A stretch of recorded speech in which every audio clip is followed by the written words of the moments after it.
All right, so let's assume that we're starting with a balanced budget, okay? That government spending is equal to taxes, okay? If that's the starting point for Congress, all right? Well, then Congress can do one of four things, okay? They can affect, well, we know that Congress can affect government spending. So we'll put government spending here.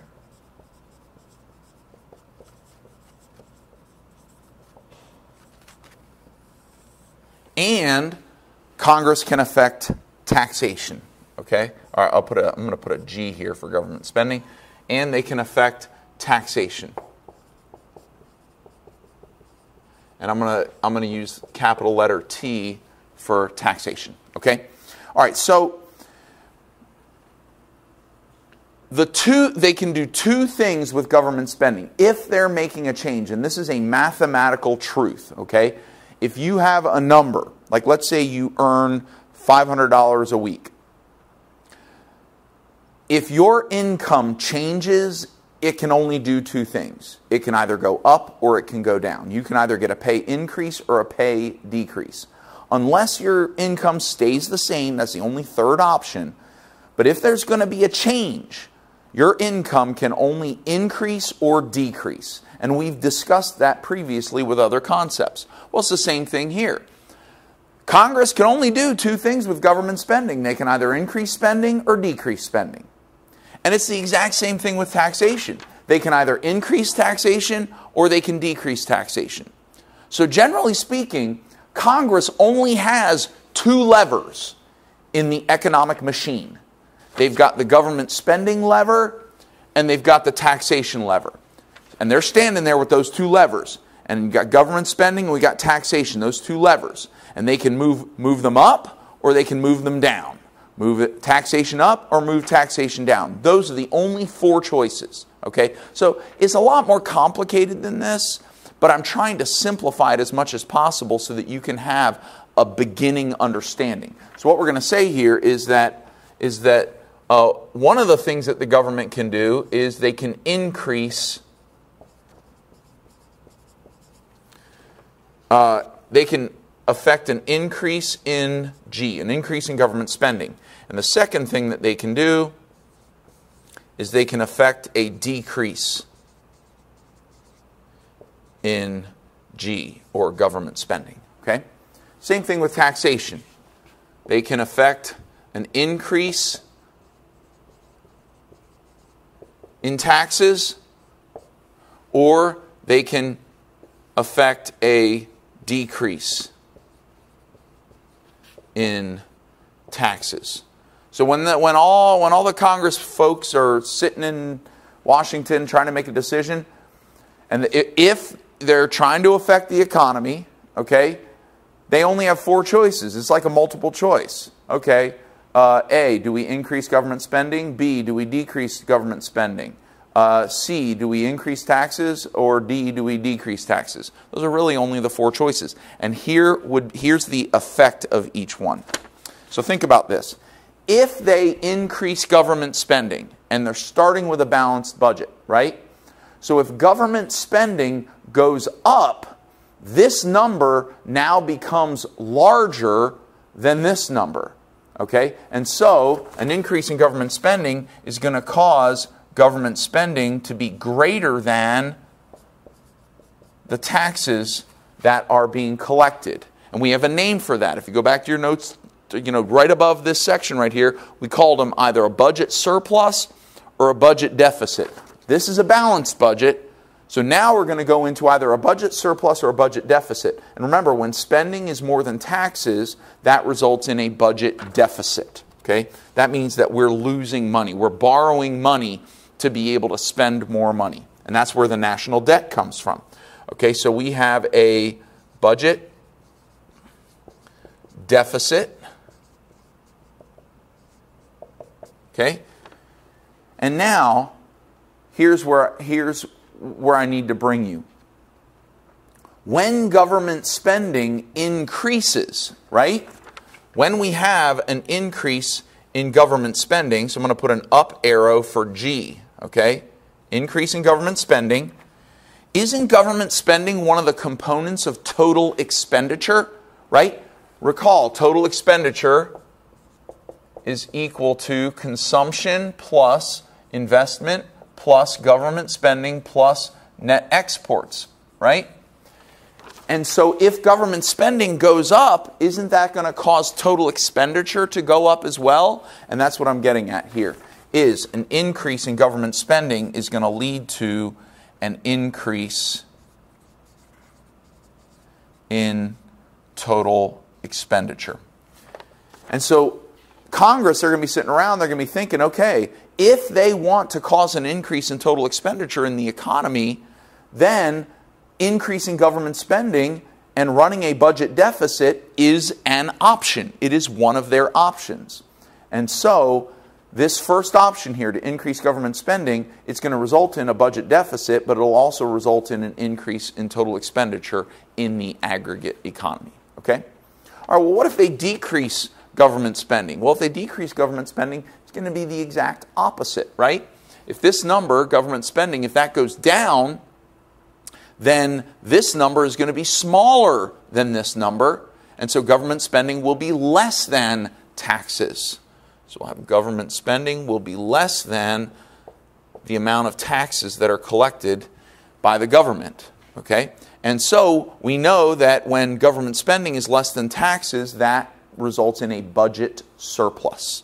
So we're going to put here a budget surplus.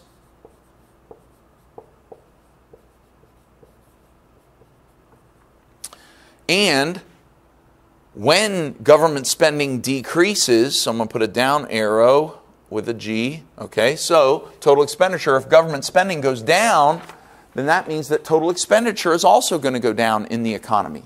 And so a decrease in government spending will lead to a decrease in total expenditure in the economy, okay? And this is, so you can see here, we know that total expenditure is an important thing in the economy. We know that that affects aggregate demand, right? And that affects the aggregate market. That's going to affect real GDP, unemployment, inflation. So here we are, Congress has the ability to indirectly affect the three important goals in the economy. Real GDP, or economic growth, full employment, and price level stability by increasing or decreasing government spending. Okay? All right, now let's move over here to taxation. How can they affect the economy with taxation? You might say, well, Professor Ryan, taxation is not one of the elements of total expenditure. I agree with you, but it does affect one or more of the components in total expenditure, and you may have to look back in your notes to remember that, but I'm going to remind you in just a couple minutes. So let's say that Congress decides to increase taxes. Well, if they increase taxes, right, this number is going to go up, right?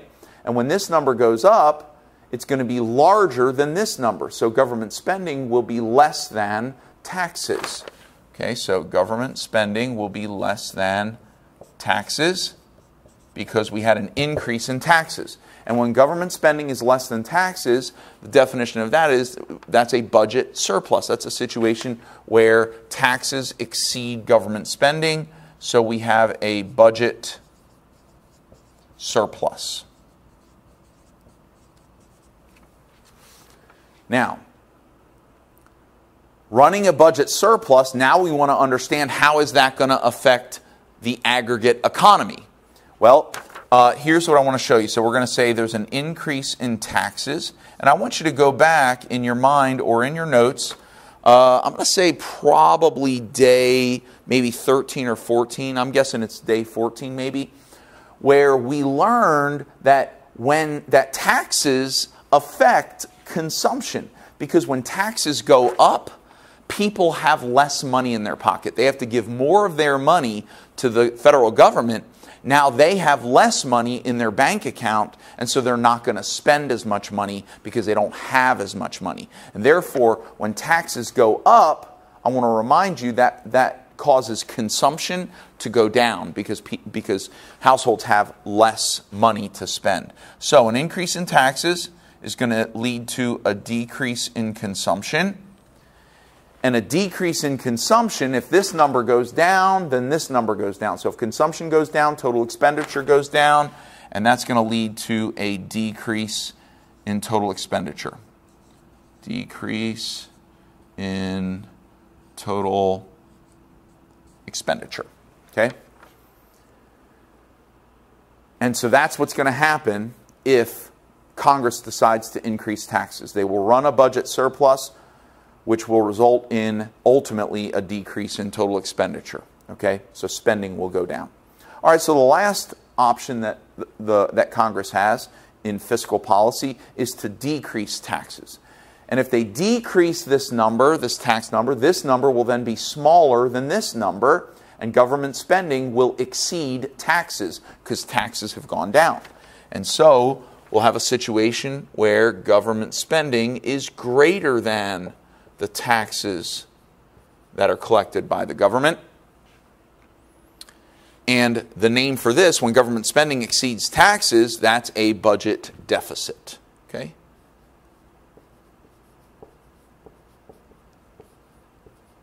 Now, I want to clarify here, a lot of people believe that that deficit spending is evil, and if that's you, that's fine. That doesn't bother me. Shouldn't bother you. Some people believe that deficit spending is evil, and they believe that the reason that people have deficits is because they spend too much money. And that is true. If a government or a business or a person increases their spending and they spend more money than they have as income, they will definitely be in a deficit. But that's only half the story though. Okay, that's assuming that they started spending more. But what if someone doesn't change their spending at all? What if the thing that changes is their income? You can have a family, they've got their budget under control, they're running a budget surplus, but then all of a sudden something happens one day and their income goes down to where it's below how much they have to spend on their bills. Well, if that family just lost a bunch of their income, but they can't change their bills, their spending has to be the same, or even if they adjusted a little bit, the income went down so much, now their income is less than their spending, and they're in a deficit. But that wasn't their fault. And I'm not saying it's never someone's fault, I'm just saying that might not be their fault, that their income went down and now they're in a deficit. That's a hard time for that person. And we need to come together and help those people when they're going through a hard time like that. We can't have a to each his own attitude about this world. We need to come together and help each other. It's the only way we're all going to make it. Okay? All right, so the government's now in a budget deficit because taxes went down. They lowered taxes. Now they're not getting as much money, but they're still spending all the money they were, and they're in a budget deficit. And so a decrease in taxes.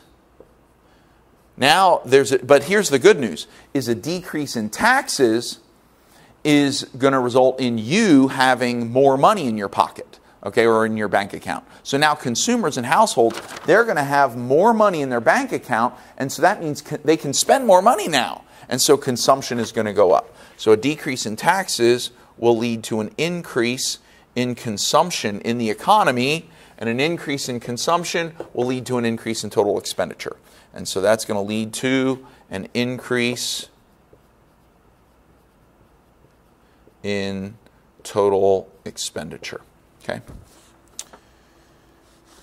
And so these are the four things that the government can do. These are they have two levers, and each lever can be moved up or down, up or down.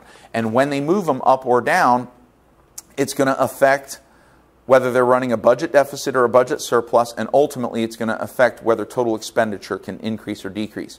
Now here's what I want you to notice. I want you to look at this column, and I want you to look at this column. One of the options over here is just like one of the options over here, and the other option over here is just like the other option over here. So here's what I want you to see. An increase in government spending that results in a budget deficit is the same thing as a decrease in taxes, because that also results in a budget deficit. And both of those situations, through different means, result in an increase in total expenditure. Over here, we have an increase in total expenditure because government spending goes up. And over here, we have an increase in total expenditure because consumption goes up.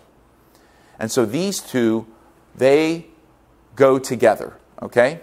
And now, this one, a decrease in government spending, which results in a budget surplus, goes along with an increase in taxes, which also results in a budget surplus. And both of these ultimately result in a decrease in total expenditure, okay? This one through government spending and this one through consumption, okay?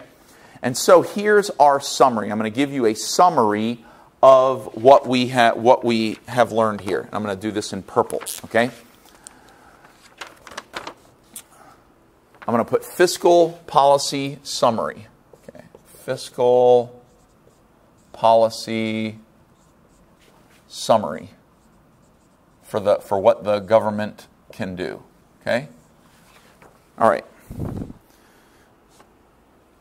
What we basically understand from looking at this is that a budget deficit, whether here or here, a budget deficit is going to cause an increase in total expenditure. In both situations, a budget deficit is going to cause an increase in total expenditure.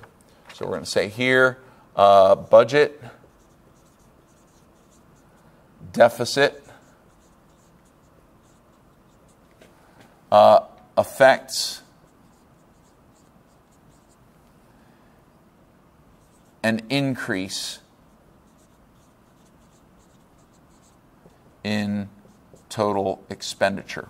So now what it becomes is, instead of necessarily thinking about taxation or government spending, all the government really has to think about is, should we run a budget deficit or should we not run a budget deficit? And if Congress is trying to increase total expenditure, all they have to say is, oh, well, I mean, our part, what we're capable of doing in fiscal policy is, if we go ahead and run a budget deficit, in either of the two ways that causes that to happen, then we should be able to affect an increase in total expenditure in the economy and bring things back to where they should be. Okay? The other alternative is a budget surplus. We can see that a budget surplus causes or affects a decrease in total expenditure. So we're going to say over here, we're going to say a budget surplus affects an increase or a decrease, affects a decrease in total expenditure. Okay? And so now it's very sort of a simple concept for them. Now, it's way more complicated than this when they actually do it. Okay? But I want you to understand that, generally speaking, it's sort of a simple concept here. If they want to decrease total expenditure, if they want to slow down economic activity because we're overusing our resources, well, then they can just enact a budget surplus, and that can decrease total expenditure. Now, we have names for these two things, and I want you to write them down. This is very important. We have a name for running a budget deficit to increase total expenditure. We call that expansionary fiscal policy. Okay? Expansionary fiscal policy. We're trying to expand the economy. We're trying to increase total expenditure. Okay? And then the name for running a budget surplus to decrease total expenditure in the economy, that's called contractionary. Contractionary fiscal policy. Okay? And so now, these are kind of just the words that result in what actually happens. Okay? When Congress gets together, they can say, well, we need contractionary fiscal policy because the economy is running too hot, we're overusing resources, we need to enact contractionary fiscal policy. And when they say that, what they mean is we need to run a budget surplus. And when they say that, what they mean is we need to either increase taxes or decrease spending. Okay? And then the other way around for expansionary fiscal policy. Okay? So that's it. This is these are what the government can do, how it affects total expenditure, and what we call it when they do it. Okay. What we're going to move on to now is the last part of this lesson is we're going to talk about closing recessionary gaps and inflationary gaps.